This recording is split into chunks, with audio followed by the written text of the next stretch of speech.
Kembali lagi bersama saya Putra Dika. Di sini saya akan melanjutkan paket tesis 3.4 yaitu Data Center Exploration. Saya sudah di sini tadi sudah saya buka ya paket tesis ya, tinggal tunggu aja.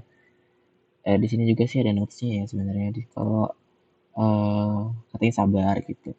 Mungkin akan beberapa waktu untuk load activity ini katanya gitu. Mungkin karena berat ya activity-nya, tahu kenapa. Tunggu aja bentar.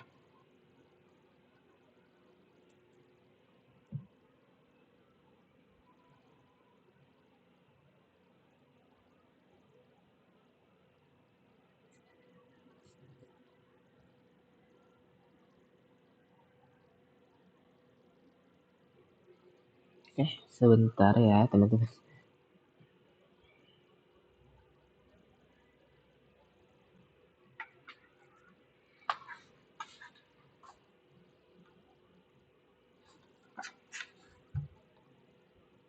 Oke, di sini udah kebuka akhirnya.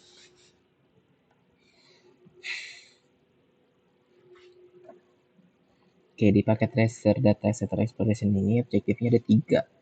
Yang pertama, di sini kita akan mengeksplorasi karakteristik dari small data center, kemudian kita bakal membuat plan untuk apa sih namanya expanding current data center atau memperluas data center yang sekarang ini. Kemudian yang terakhir kita akan mengkonfigurasi data center device untuk memperluas kapasitasnya lagi gitu.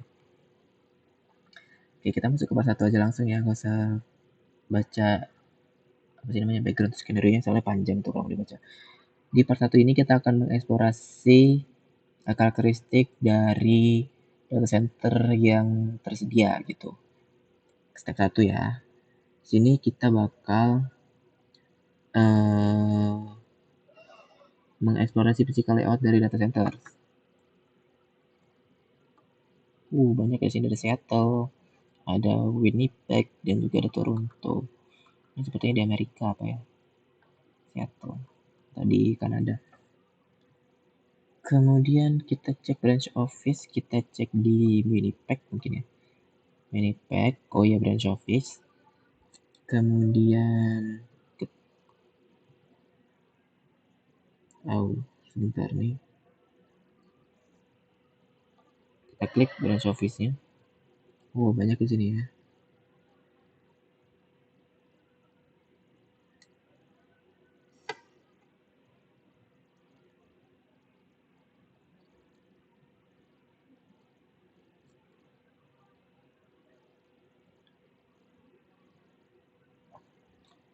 Jadi kita bakal disuruh mengarahkan kursor ke kabel warna oranye untuk melihat informasi detail tentang oke, di sini sih device dari router port ada 3/0, kemudian ya bisa dibaca lah itu total kabelnya apa panjangnya panjang ternyata ya, kemudian di sini gitu. Nah kalau di sini itu dijelasin kalau kantor cabang apa namanya di Winnipeg itu terhubung ke pusat data di Seattle di Toronto melalui fiber redundancy gitu. Nah, secara spesifik, edge router di kantor cabang itu menghubungkan fase Ethernet 2/0-nya ke port fase Ethernet 5/0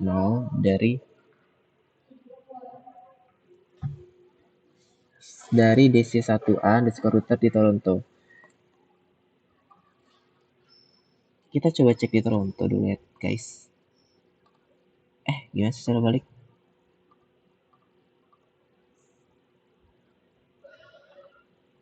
Toronto, kita cek Toronto. Sorry. Di Toronto ya guys. Sini Toronto data center. Nah, lihat ini. Kalau di Toronto dia tuh nyambungnya di fase Ethernet 0/5 gitu loh. Sebentar kok nge-lag ya.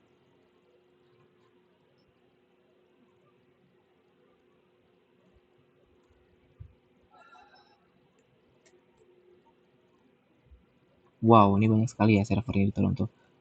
Not responding dia. Kenapa ini? Apakah nge-lag? Atau di sini aduh, nge-lag banget ini. Tapi aja kita lihatnya dari sini aja deh kalau gitu, jangan pusing. Saya kelihatan nggak sih?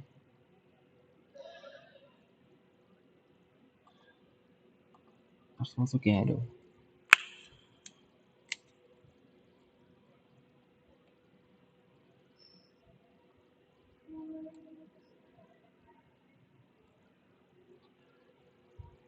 Tunggu ya teman-teman, ini nge-like buat KDTC 1A. Di sini kita bisa lihat kabelnya itu terkoneksinya dari pas internet berapa. Wow, nge-like buat ya teman-teman. Soalnya banyak buat yang tersambung. 310, 410, nah di sini dia 510 di sini. Di fasilitas 510, betul gitu ya teman-teman. Kita masuk ke step B aja di sini. Step B, sorry. Ke pertanyaan B. Apa sih? Bentar. Logical configuration apa yang di branch office yang mengurangi redundansi gitu? Yang menyediakan redundansi gitu. Yang menyediakan redundansi gitu. Kita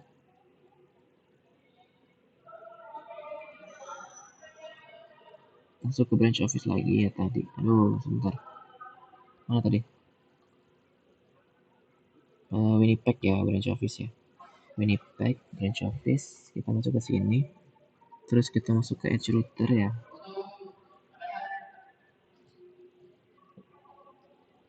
Di edge router sini kita coba cek.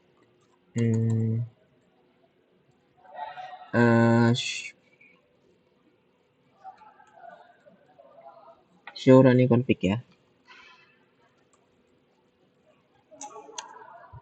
Nah, di sini kita bisa di sini ada hostname-nya edge router, kemudian ada outputnya kosong-kosong semua di sini sih. Ada interface slash 1/0, interface slash 1/1/0. Kemudian ada IP class yang tersambung, ada beberapa di sini, ada 1, 2, 3, 4, 5, 6, 7, 8, 9, 10, 11, 11 ya, sekitar 11. Nah, itu aja sih. Kemudian tadi untuk menjawab pertanyaan apa sih ini artinya ini, logical configuration di branch office yang menyediakan redundansi itu apa katanya.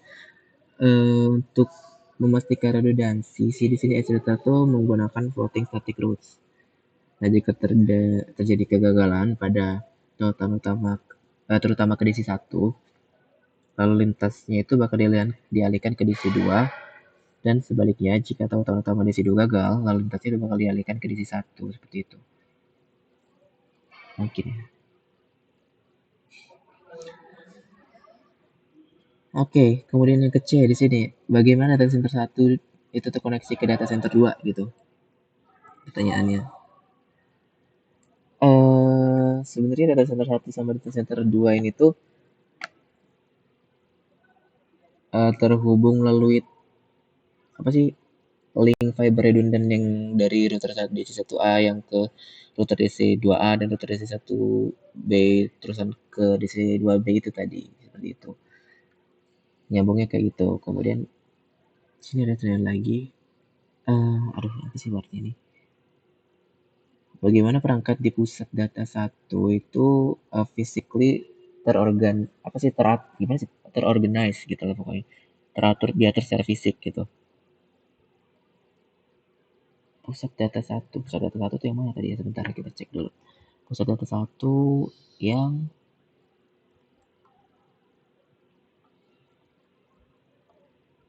oh, sebentar nih nge-lag banget.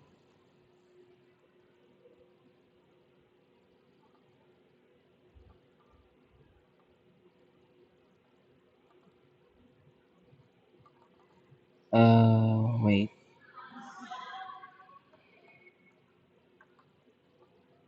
Ih, kok kamu ke samping ya, teman-teman? Nah, ini nih. Kenapa sih ini kamu samping dia?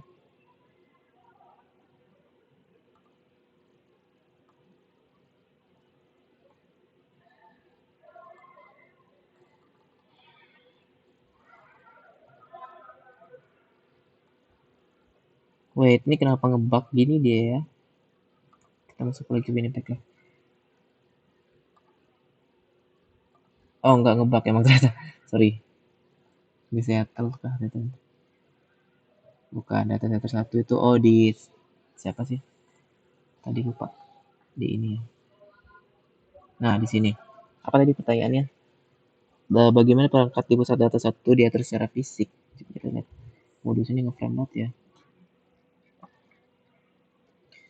Di sini sih dat apa sih namanya perangkatnya tadi sih kalau kita lihat itu diaturnya itu dengan cara yang sangat logis ya ke dalam rak di dalam data center satu itu, sehingga jika ada rak yang gagal, rak yang itu dapat mengkompetensinya.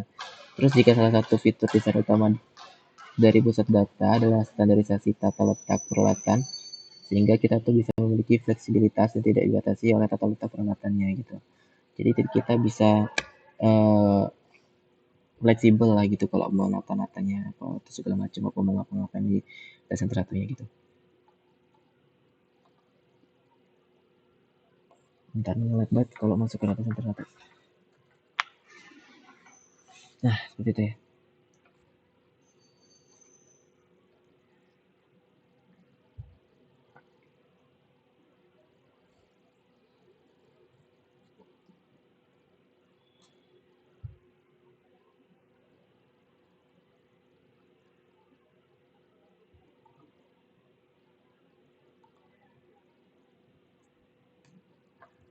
Kita kayaknya lanjut ke langsung aja.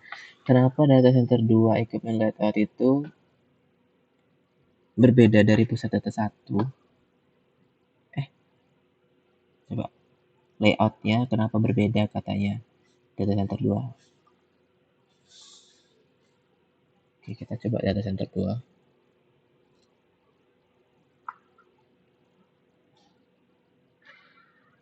Tata letaknya beda. Oh ya, sedikit berbeda sih di sini.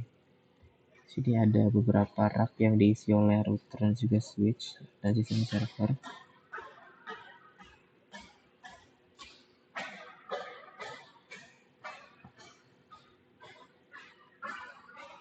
Kayaknya sih enggak ada, ini sama nggak sih?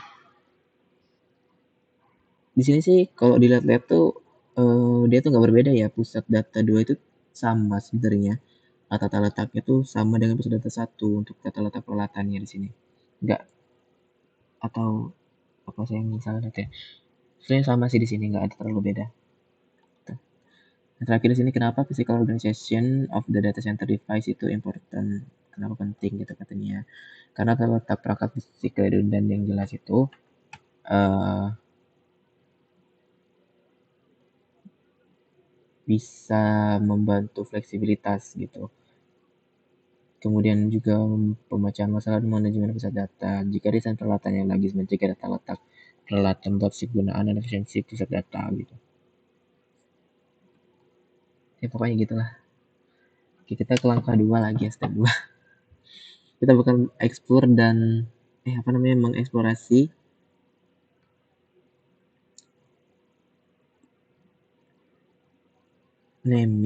penamaan dan addressing convention di data center 1 dan data center 2 gitu. Oke, aduh. How are the device named in data centers? Bagaimana device dinamakan data center?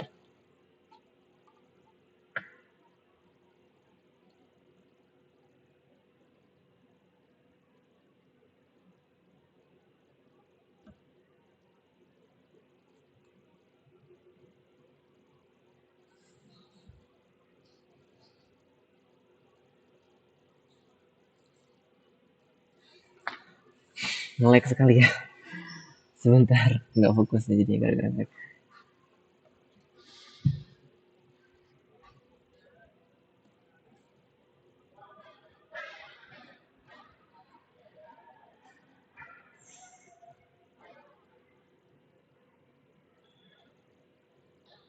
Di sini sih ada petunjuknya sih atau hintnya.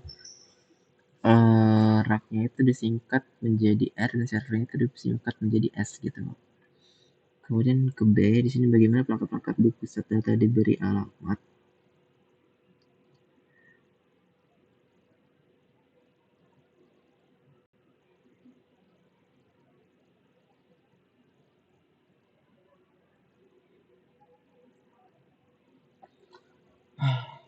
Mungkin di sini saya akan jawab aja langsung ya. Bagaimana device device di sini itu di pusat data ini itu diberi alamat. Mungkin pengalaman didasarkan pada lokasi fisiknya gitu. Misalnya server yang ada di rak 1 sampai 4 itu memiliki nomor rak dan posisi bagian dari alamat IP-nya yaitu pada octet ketiga, sehingga lokasi servernya itu dapat dengan mudah diidentifikasi. Contohnya 172.16.12.1 itu tuh mengidentifikasi server di rak 1 dan posisi kedua, dan 172.16.24.1 itu tuh mengidentifikasi server di rak 2 pada posisi 4 gitu. Nah, rak 0 ini adalah rak yang serbaguna yang berfungsi sebagai gardu jaringan, sehingga server-server yang di sana itu nantinya bakal mengikuti skema apa sih namanya, addressing gitu lah, yang sedikit berbeda untuk mengkomunikasikan peralatan jaringan yang dibutuhkan. Kita udah sampai mana tadi? Di C ya sekarang. Di C di sini kita kenapa namain addressing dari data center itu sangatlah penting di sini pertanyaannya. Kenapa? Karena ya mungkin untuk dari segi fleksibilitas, kemudian pemecahan masalah dan juga manajemen pusat data itu ditingkatkan oleh tata letak logis, nama perangkat, dan juga alamat perangkat serta juga penempatan fisik perangkat. Jadi skema penamaan dan pengelapatan logisnya itu memungkinkan pertumbuhan di masa mendatang dan tidak membatasi fleksibilitas pusat dan data secara berlebihan.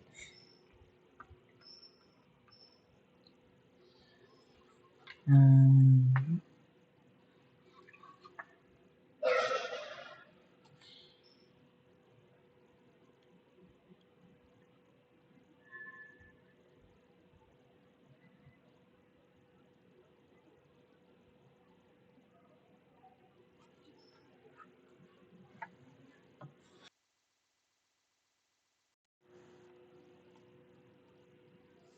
Kita masuk ke part 3 ya. Di sini konfigurasi data center device untuk memperluas data center capacity.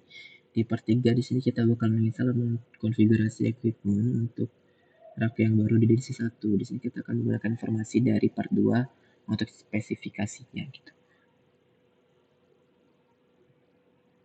Kita di sini masuk ke DC1 Toronto ya.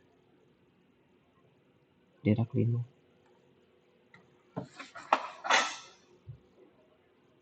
Oke, di sini part yang paling nge-lag di sini karena banyak banget server-server di sini.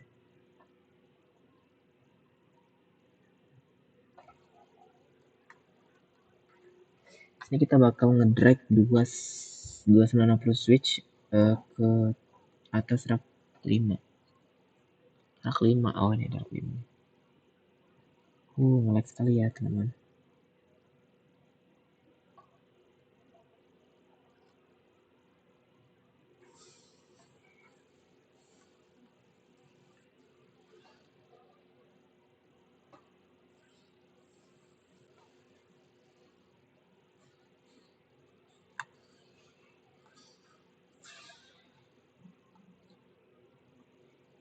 Pindah 1. Kemudian berapa tadi? 2 ya? Ya 2. 2. Belum pindah. 2. Kemudian 6 server ke rak 5. 6 banyak banget. Sih cuma ada 4.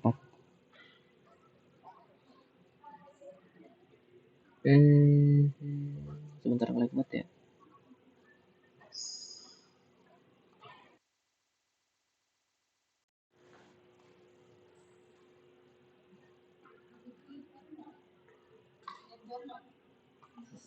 Wah, mungkin. Oh, 2. Oh, ada 6 ternyata, sorry. 2. 3.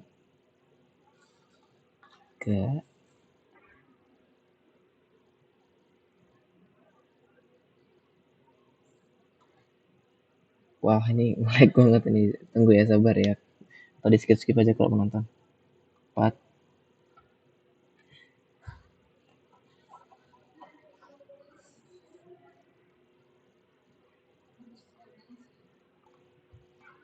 Oke, lanjut kita drag lagi. Aduh, mati ya sebelah kanannya.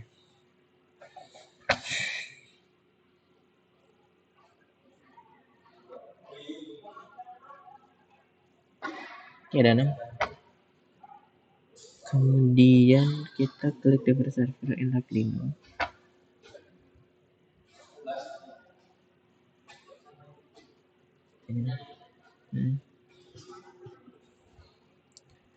Kita bakal klik server di rack 5, terus kita di bawah modul klik and drag second PTOS. Gimana sih?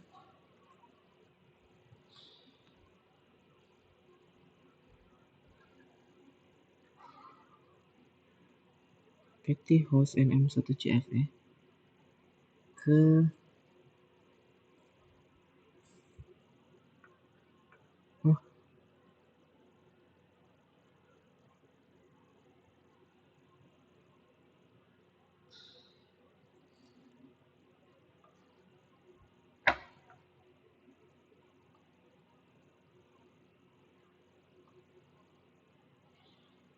kedua.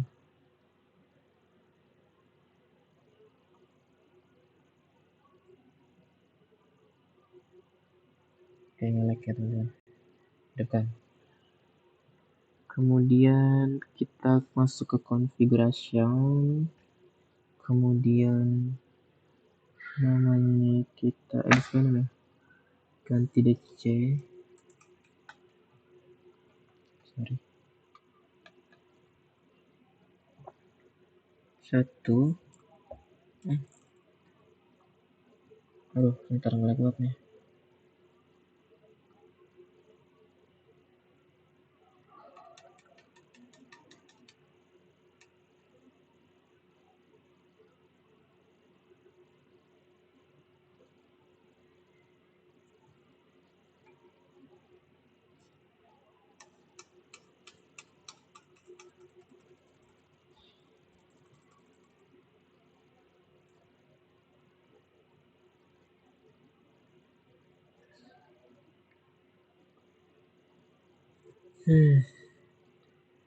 Terus mending aja. Sabar nih, nge-lag banget kayaknya nih. Kurang apa sih namanya? Kurang ada konfigurasi atau gimana? Oke, ada S. Oh, kosong tiba-tiba.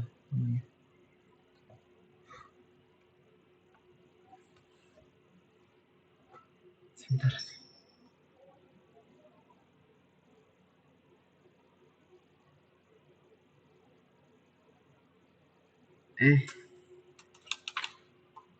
Cuma tes doang. DC1, DC1, R5S1, R5S1.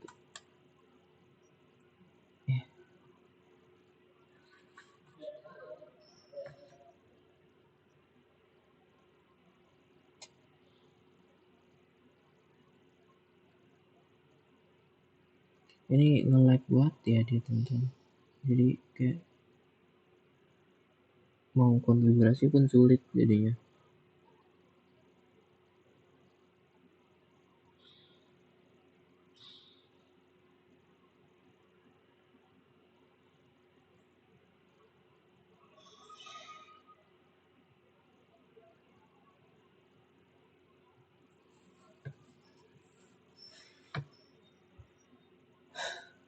Ini pun kita harus mengulangin di beberapa device-nya. Oh, ini lama banget.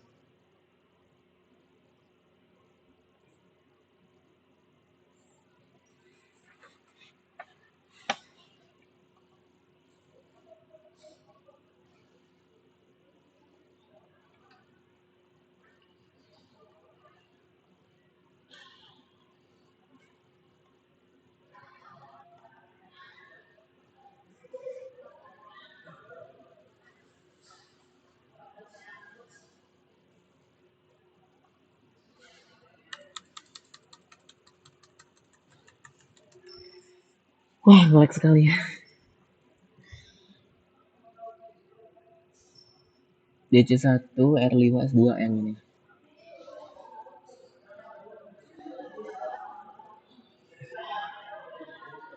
Ada mungkin Saya pause dulu ya mungkin ya sampai saya setting semua ini nanti kelamaan soalnya. Oke, saya pause sebentar ya. Oke, baik, ini saya sudah selesai memberikan nama pada setiap servernya sesuai yang diarahkan di task di sini. Kemudian tadi mana sih? Kita nyampe ke step 2 sekarang. Di sini kita akan mengkonfigurasi IP addressing untuk server di rak 5.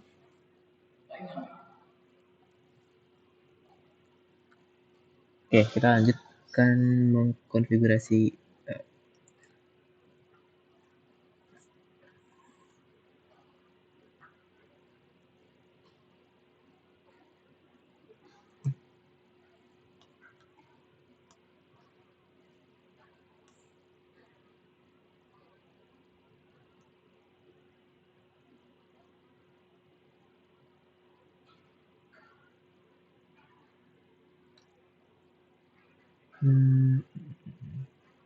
Oke, di step 2 sini ada pertanyaan nih. What is the fast Ethernet mode default gateway dan DNS address for all servers in data center 1?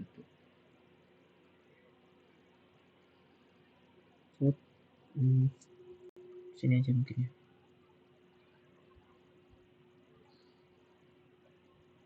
Katanya kan ini semua ya. Di sini sih tadi ditanyainnya tuh fast Ethernet mode default gateway-nya di situ tuh 10.60254, kemudian DNS for all servernya itu 7.172.16.3.1. Kayak gitu semua ya kan, sama satu server itu semuanya sama kayak gitu, satu data center sama semua kayak gitu. Sama semua. Nah,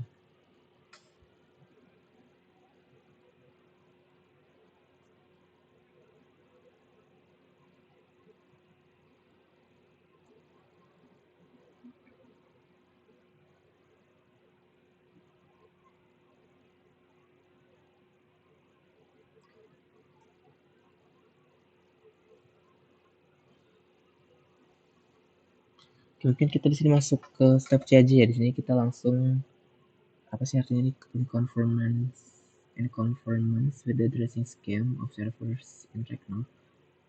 Untuk menyamakan addressing dari server di rack 0 sampai 4, kita akan menyelesaikan addressing table untuk di rack 5 ini untuk 6 servernya gitu. Oke, kita langsung aja lah konfigurasi ya. Kita masukin IP di sini di R51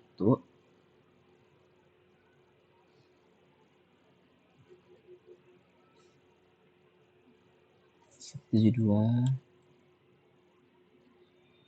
16 11, kemudian 255 default gateway-nya 254.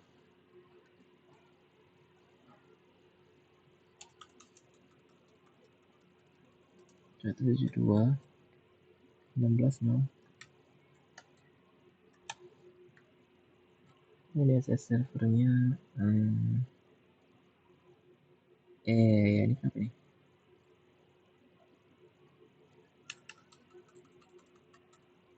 172 16 11.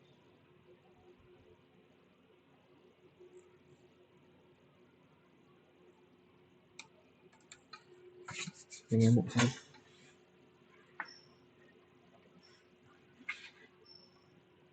F1 sekarang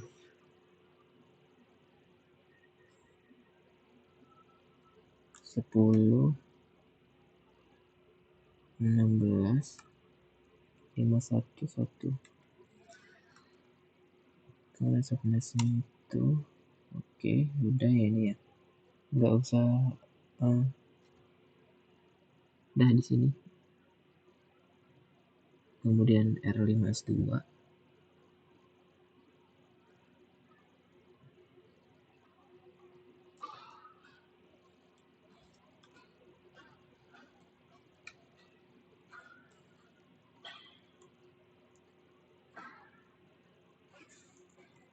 default gateway-nya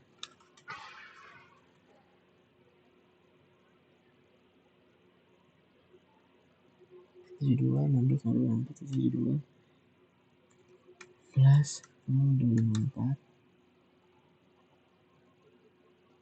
Ya, ya, ya, ya. Ini kenapa sih kayak gini terus? 172 enam belas 1 172 16 11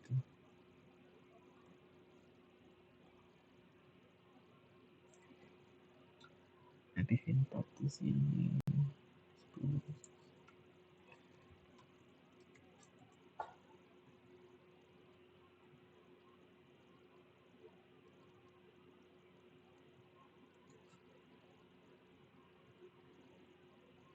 Ya 521 sorry 52 155 kok 0 255 255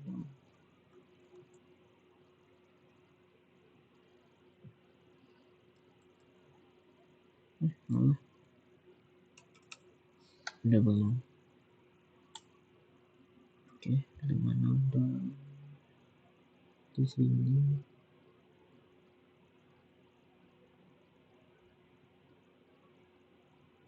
Oke udah ya bener ya teman-teman.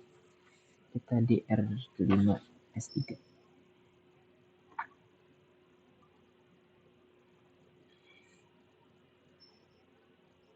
72 72 16 5 3 1 0 benar 16 72 16 054.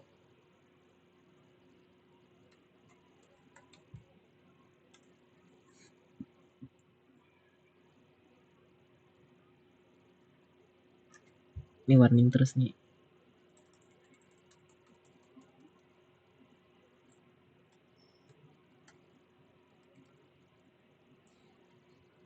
Oke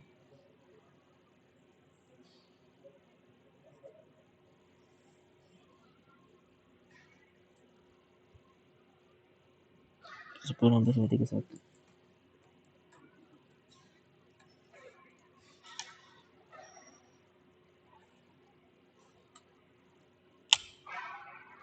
Oke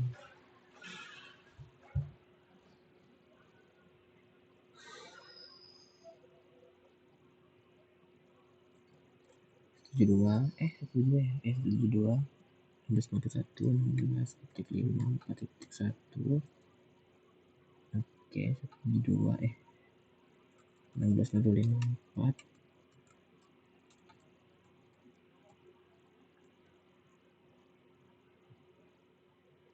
eh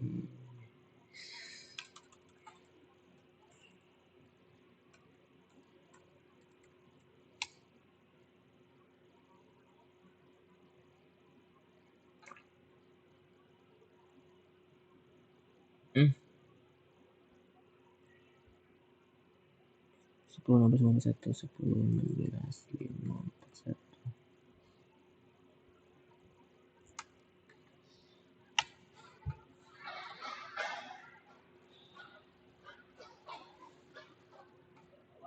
hmm?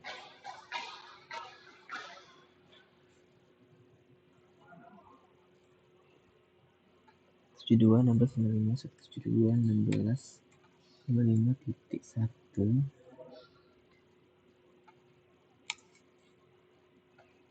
72 16 berapa sih sorry 72 16 titik 0 titik 254. Iya kah bener kah? Oke bener aja kalau ada warning gini 16 172 16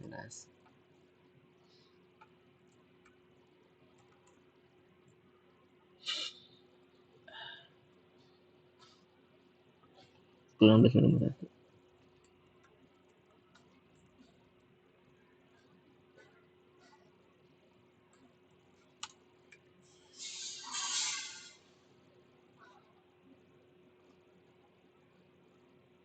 Oke last server ya guys.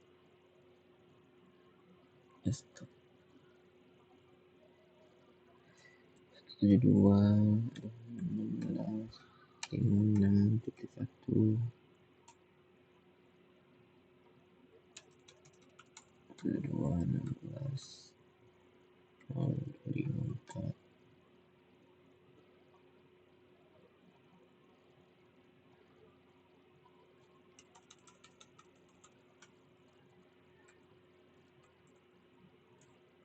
Oke.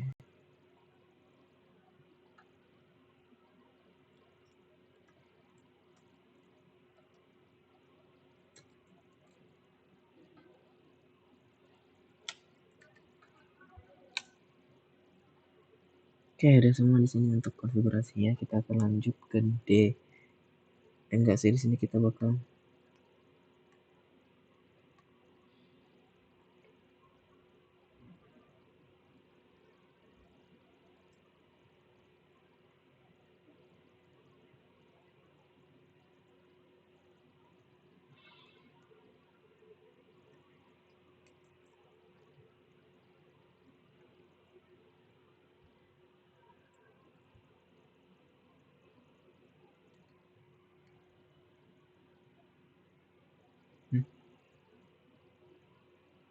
di sini kita bakal ngomongin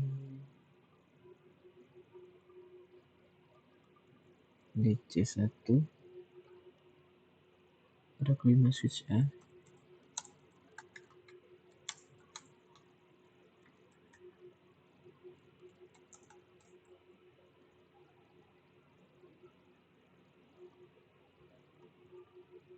DC1 ada kelima switch B. Kemudian kita langsung ke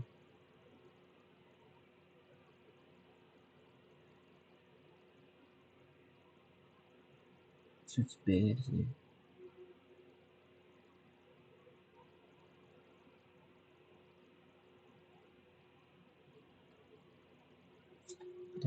Di konfigurasinya katanya disuruh ganti hostname-nya. Di sini katanya ganti C1 R5 R5 underscore switch B. Boleh nanti dulu. Oh, di Java.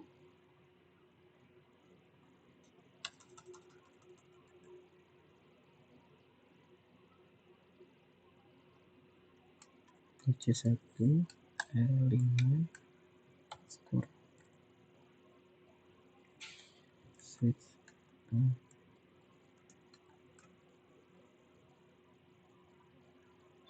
aduh.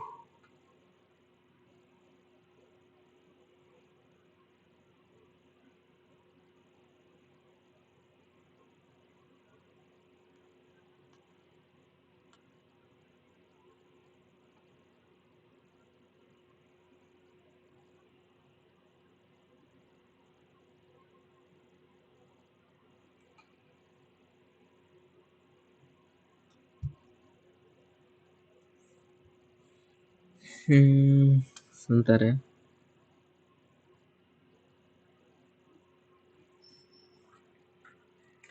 Oke, mungkin saya skip aja untuk kerjaan ini dulu ya, soalnya ini agak panjang dan nge-lag. Ntar saya lanjutin lagi. Oke, di sini saya telah selesai melakukan konfigurasi pada setiap servernya. Di sini kita langsung tes aja ya untuk pengetesan terakhir atau untuk melihat semuanya. Di sini kita diminta untuk melihat Ether channel. Tidak, bukan. Di step 7 ya. Di sini kita mau verifikasi portnya itu telah diagregasi gitu mungkin ya. Kita ada pertanyaan sih di sini. Protokol gimana sih? Protokol satu apa yang digunakan menggunakan aggregation portnya yang diagregasi ke form PO1 pada DC1 R5 ke switch B. Kita diminta untuk menggunakan perintah untuk memverifikasinya. Kita masuk ke sini berarti ya.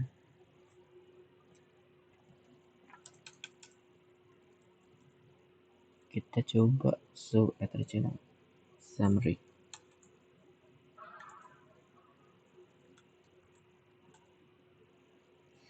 Nah, oke, di sini kita bisa lihat sih sebenarnya di sini ada number of channel aggregation aggregator 1 dan juga number of channel groups ini 1. Kemudian di saat di grup port channel dan protokol juga port di sini ada satu PO1 di sini yang udah LACP dia. Seperti itu. gitu. Oke. Mungkin cukup sekian video yang dari saya akhiri. Terima kasih dan sampai jumpa di video selanjutnya.